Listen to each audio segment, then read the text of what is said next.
नारद जी ने विचार किया कैसे आएंगे ये। नारद जी ने विचार किया मैंने एक बार विष्णु में और लक्ष्मी जी में झगड़ा करा दिया, लेकिन एक बार मैंने ब्रह्मा जी में और सरस्वती में झगड़ा करा दिया, लेकिन अभी ये भोले बाबा रह गए। इसलिए नारद जी ने विचार किया आज मुझे भोले बाबा में और पार्वती में झगड़ा कराना है, चाहे कुछ भी हो जाए। आज नारद जी चले गए, बीड़ा बजाते बजाते कहां पर पहुंच गए? कैलाश पर, जहां मैया पार्वती बैठी हैं। और मैया पार्वती को बड़ा प्रेम से जाकर के प्रणाम किया। मैया ने कहा है ये बताओ नारद जी बहुत दिनों में आना हुआ है, कहां रहते हो? लेकिन नारद जी ने कहा मैंने आना जाना बंद कर दिया है सभी जगह से। क्यों? क्योंकि इन लोगों का प्रेम बनावटी रह गया है, कोई दिल से प्रेम नहीं करता है। पार्वती मैया ने कहा इसका मतलब क्या है? नारद जी ने कहा मुझे ऐसा लगता है कि भोले बाबा तुमसे प्रेम नहीं करते। आग लगा दी यहां पर। मैया पार्वती ने कहा भोले बाबा मुझसे इतना प्रेम करते हैं कि संसार में किसी से नहीं करते। लेकिन ये अच्छी बात है मैया, तुम्हारा प्रेम दिनों दिन बढ़ता रहे, लेकिन एक बात सुनो, जो प्रेम किया जाता है ना दिल से, तो फिर कोई बात नहीं छुपाई जाती है। हाँ मेरे पतिदेव तो सब बात को बता देते हैं, गुप्त बात भी बताते हैं। लेकिन नारद जी ने कहा ये भी बता दिया जो गले में मुंडों की माला पड़ी है इसमें मुंड किसके हैं, ये भी बताया होगा। मैया ने कहा ये तो आज तक नहीं बताया मुझे। नारद जी ने कहा फिर क्या खाक प्रेम करते हैं तुमसे? जब ये नहीं बताया जो 24 घंटे मुंडों की माला पहन करके मुंड डाल करके ये तुम्हें नहीं बताया, तो फिर खाक प्रेम कर रहे हैं तुमसे। लेकिन मैया ने कहा तो आज सबसे पहले इसी को पूछूंगी मैं। नारद जी ने कहा चलो बात बन गई। अब लेकर के जा रहे हैं, भोले बाबा बैठे हैं रास्ते में, आंख बंद करके प्रणाम किया है और एक ही बात कह दी है बाबा मैया याद कर रही है, शीघ्र चले जाओ घर के लिए। मैया याद कर रही है। भोले बाबा को हंसी आ गई, मेरे घर से आए तो जरूर याद कर रही होगी, क्योंकि वो जानते थे नारद जी की करतूत को। आज मेरे घर से आए हो तो जरूर याद करेगी। लेकिन बड़ा प्रेम से भोले बाबा गए, लेकिन यहाँ तो मैया पार्वती कैसे बैठी हैं? बर्तन इधर उधर बिखरे पड़े आंगन में, अनशन लेकर के आंगन में बैठी हुई हैं। क्या सबसे पहले यही पूछूंगी? लेकिन भोले बाबा ने प्रवेश करते ही समझ गए कि ये नारद जी आ गए और ये आग लगा के गया है कुछ न कुछ यहाँ पर। और ये पतिदेव समझ जाते हैं भैया घर में प्रवेश करते ही करते कि आज हमारे घर में क्या होने वाला है। जब बर्तन इधर खटखन हो जाए ना तो ये समझ लो कि कोई ना कोई दाल में काला है आज हमारे घर में। ये प्रवेश करते ही समझ जाते हैं। लेकिन बड़ा प्रेम से भोले बाबा ने कहा क्यों प्रसाद नहीं पकेगा, क्यों बैठी हो? मैया ने कहा पहले मेरे सामने आकर के बैठ जाओ। भोले बाबा बैठ गए। मैया ने बड़ा प्रेम से कहा है एक बात सुनो, तुम ऊपर से ही काले नहीं हो, तुम्हारा हृदय भी काला हो चुका है। तुम ऊपर से ही काले नहीं हो। भोले बाबा ने कहा अंदर से काला तो वो होता है जो कपट करता है। मैया ने कहा तुम महाकपटी हो। क्यों? ये बताओ, तुम्हारे ये गले में जो मुंडों की माला पड़ी है ये किसके मुंड है, ये तुमने आज तक बताया मुझे? भोले बाबा ने कहा ये नारद पढ़ा गया इसे, और नारद का पढ़ाया हुआ चेला कभी फेल नहीं हो सकता है। इसलिए भोले बाबा ने कहा तुमने मुझे पूछा नहीं और मैंने तुम्हें बताया नहीं। लेकिन किसके मुंड है ये प्रत्यक्ष प्रमाण है। पार्वती मैं तुमसे कितना प्रेम करता हूं, ये प्रत्यक्ष मेरी माला है। इसका मतलब क्या है? भोले बाबा ने कहा जितने मुंड पड़े ना मेरी माला में ये सब तुम्हारे मुंड है, सब तुम्हारे मुंड है। जब जब तुम परिवर्तन लाती हो ना अपने जीवन में, क्रिया करती हो, आज तुम्हारे मुंडों को काट काट करके अपनी माला में प्रो लेता हूं। लेकिन मैया ने झंझला करके कहा फिर तो तुम महाकपटी निकले। ऐसी कौन सी दवा तुमने खा रखी है जो तुम्हारी मृत्यु आज तक नहीं हुई और मैं इतनी बार मर गई? कौन सी दवा खा रखी है तुमने? भोले बाबा ने कहा मैंने अमर कथा का पान कर, मेरी मृत्यु नहीं होती है। लेकिन मैया ने कहा ये अमर कथा का पान मुझे क्यों नहीं कराया? तुमने मुझसे किया नहीं, कहा नहीं, मैंने करा।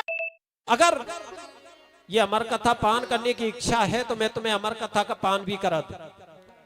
आज मैया ने कहा कराइए। आज बड़ा प्रेम से तुरंत ही चले गए। कहां पर? वहीं चले गए जहां अमरनाथ की गुफा है। आज बाबा बर्फानी का दर्शन होता है आज भी वहां पर। वहीं उस गुफा में प्रवेश करके मैया पार्वती को लेकर के ताली बजा करके जितने पक्षी थे सभी को उड़ा दिया, लेकिन वहीं पर एक पंडा वहीं रखा रहे। लेकिन भोले बाबा ने कहा, पार्वती मैं जब कथा सुनाता हूं तो आंख बंद करके सुनाता हूं, मुझे कैसे मालूम पड़ेगी कि तुम कथा सुन रही हो। मैया ने कहा, मैं हुंकार देती जाऊंगी। आज वही आसन जमा करके बैठ गए, कथा प्रारंभ हो गई। मैया हुंकार दे, लेकिन आज वही तोती का जो अंडा था ना परिपक्व, वही बच्चा भी आज कथा सुन रहा है। अंडे को फोड़ करके बैठ गया पीछे, आज पूरी कथा का पान करता जा रहा है। प्रथम स्कंद से लेकर के कहां तक कथा पहुंच गई, आज 11वें स्कंद तक पहुंच गई। और वहीं पर भगवान कृष्ण उद्धव जी को ज्ञान वैराग्य की कथा सुना रहे हैं। और भैया जहां ज्ञान वैराग्य की कथा आती है ना, वहां नींद हमें भी आ जाती है। और जहां चुटकुले चलते हैं ना, वहां नींद उड़ जाती है। जहां चुटकुले आते हैं, दृष्टांत आते हैं, वहां नींद उड़ जाती है। लेकिन जब हम ज्ञान वैराग्य की कथा कहते हैं तो बड़ा प्रेम से नींद आती है। आज भी मैं देखता हूं अपने श्रोताओं को, आज वही ज्ञान वैराग्य की कथा चल रही है। आज मैया पार्वती को नींद आ गई, लेकिन वो हुंकार बंद होने लगी है। लेकिन बच्चे ने विचार किया, ये मैया को तो नींद आ गई, अगर हुंकार बंद हो गई तो ये कथा भी बंद हो जाएगी। इसलिए मैया की जगह पर उस बच्चे ने हुंकार देना प्रारंभ कर दिया। भोले बाबा आंख बंद करके सुनाते रहे, पूरी कथा हो गई। उसके बाद में जयकारा लगाया, जोरदारी से हम भी लगाएं, दोनों हाथ ऊपर करके बोलिए वृंदावन बिहारी लाल की जय हो। जब जयकारा लगाया तो मैया पार्वती के नेत्र खुल गए। मैया ने बड़ा प्रेम से हाथ जोड़ करके कहा है, भगवान कृष्ण ने उद्धव को फिर आगे क्या कथा सुनाई। भोले बाबा ने कहा, इसका मतलब क्या है, मेरी कथा तो पूरी हो गई और ये अभी उद्धव और श्री कृष्ण के प्रसंग पर लटक रही है। अभी इसका मतलब इसे नींद आ गई शायद। भोले बाबा ने कहा, क्या नींद आ गई तुम्हें? मैया ने कहा, हाँ थोड़ा सा झोंका आ गया मुझे। भोले बाबा ने देखा तो फिर हुंकार कौन दे रहा था? भाई ये तो सो गई, लेकिन हुंकार कौन दे रहा है? लेकिन तीसरा नेत्र उघार करके जब भोले बाबा ने देखा है तो वही तोती का बच्चा पीछे बैठ करके कथा को सुन रहा है। भोले बाबा ने कहा, इसमें कोई ऐतराज नहीं है, मुझे तूने कथा का पान किया, लेकिन ऐतराज इस बात का है, अरे दुष्ट तूने ब्रह्म विद्या की चोरी की है, आज पीछे बैठ करके कथा को श्रवण किया है, इसलिए मैं तुझे जिंदा नहीं छोड़ूंगा, त्रिशूल लेकर के मारने को तोड़े।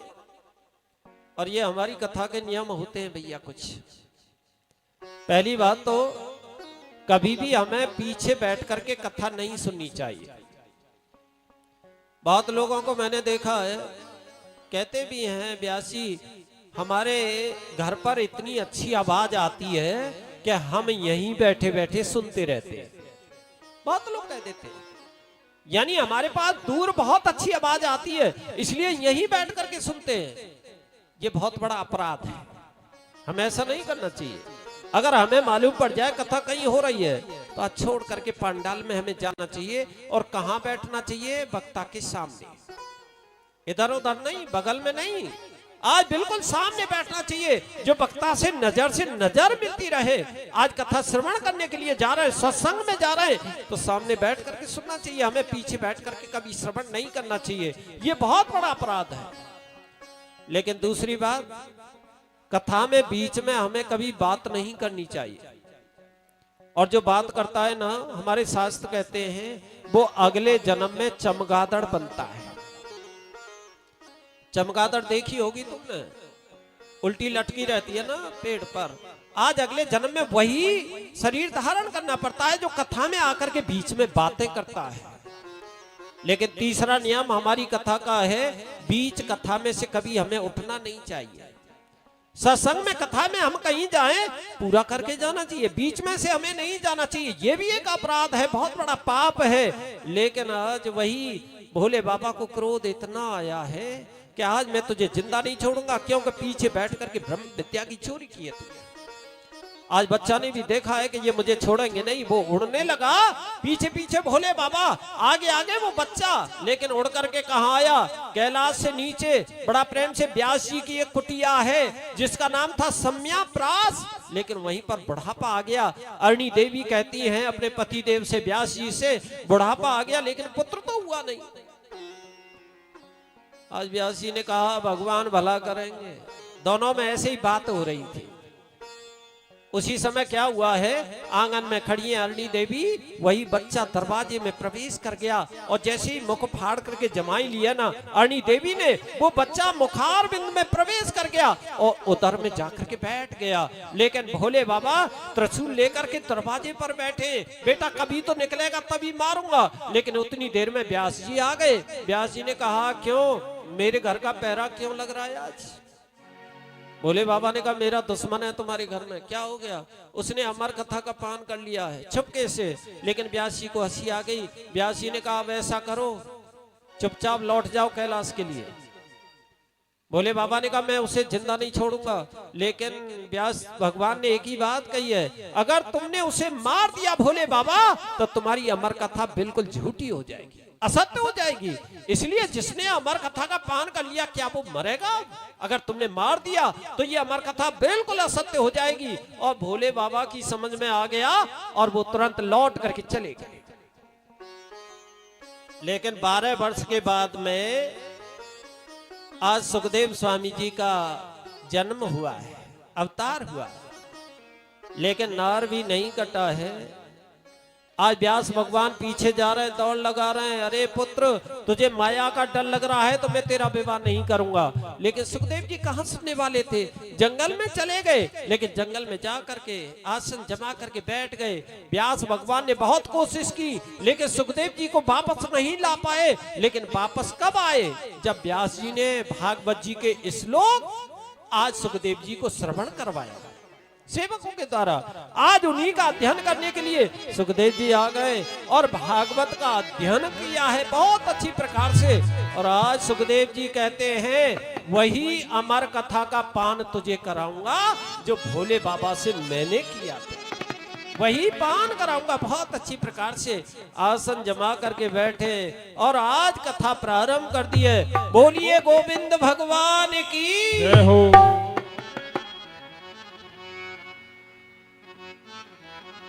मेरा आपकी कृपा से सब काम हो रहा है, मेरा आपकी कृपा से सब काम हो रहा है। करते हो तुम कन्हैया, करते हो तुम कन्हैया, मेरा नाम हो रहा है।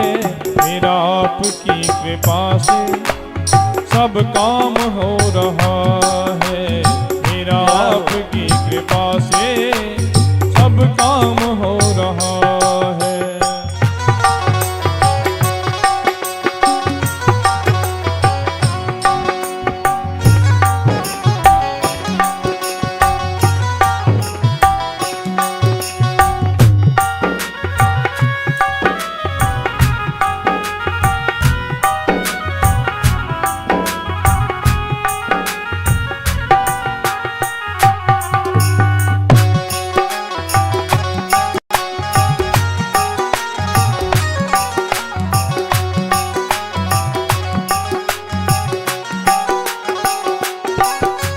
पतवार के बिना ही मेरी नाव चल रही है, पतवार के बिना ही मेरी नाव चल रही है।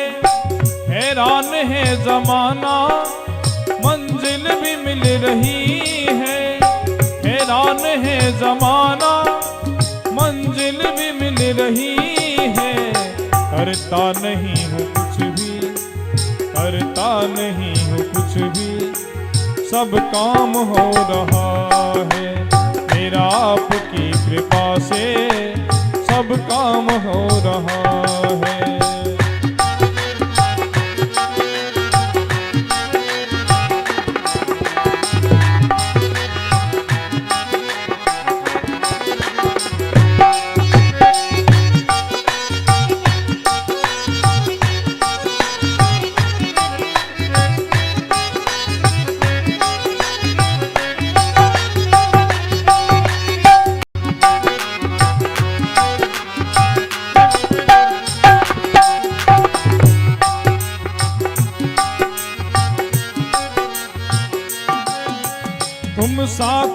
जो मेरे, किस बात की कमी है। तुम साथ हो जो मेरे, किस बात की कमी है। किसी और चीज की अब दरकार भी नहीं है। किसी और चीज की अब दरकार भी नहीं है। मेरे साथ से गुलाम अब गुलफाम हो रहा है। मेरा आपकी कृपा से सब काम हो रहा है। करते हो तुम कन्हैया, करते हो तुम कन्हैया, मेरा नाम हो रहा है। मेरा आपकी कृपा से सब काम हो रहा है। मेरा आपकी कृपा से सब काम हो रहा है। मेरा आपकी कृपा से सब काम हो रहा है। सब काम हो रहा है। सब काम हो रहा है। बोलिए सुखदेव भगवान की जय। बोलिए गोविंद भगवान की जय। देखो भाई, जयकारे में कंजूसी नहीं होनी चाहिए। जोर से जयकारा लगाइए, क्योंकि अब तो कैमरा तुम्हारी तरफ हो रहा है ना। सभी के फोटो आएंगे, ऊपर हाथ करके जयकारा लगाइए। बोलिए वृंदावन बिहारी लाल की जय हो। जय जय श्री राधे। आज बहुत अच्छी प्रकार से यहाँ परीक्षित महाराज ने प्रश्न कर दिया है, गुरुदेव अब मुझे 7 दिन क्या करना चाहिए जिससे मेरी मुक्ति हो जाए। क्योंकि 7वें दिन तक्षक नाग डसेगा। लेकिन यहां पर सुखदेव स्वामी जी ने 5 साधन बताए। और देखिए, बड़ा ध्यान देने की जरूरत है इन 5 साधनों में। और मैं तो एक ही बात कहता हूं, तुमने ये 5 साधन निभा लिए ना, तो सभी के लिए विमान आएगा 7वें दिन, और सभी विमान में बैठ के जाएंगे। अगर ये 5 साधन हमारे पास में है भगवान को प्राप्त करने के लिए, कितना सुंदर श्लोक में समझा रहे हैं। सुखदेव जी ने कहा है, परीक्षित अब तुझे क्या करना चाहिए 7 दिन तक। और बड़ा ध्यान देना है, हमें भी ये साधन करने चाहिए जीवन में। आज जितासनो जित श्वासो, जितासन सबसे पहला साधन है आसन को जीतना, जित श्वासो। दूसरा साधन है श्वासों को जीतो, जितासनो जित श्वासो, जित संगो जितेन्द्रिय, जित संगो जितेन्द्रिय। श्री कृष्ण गोविंद हरे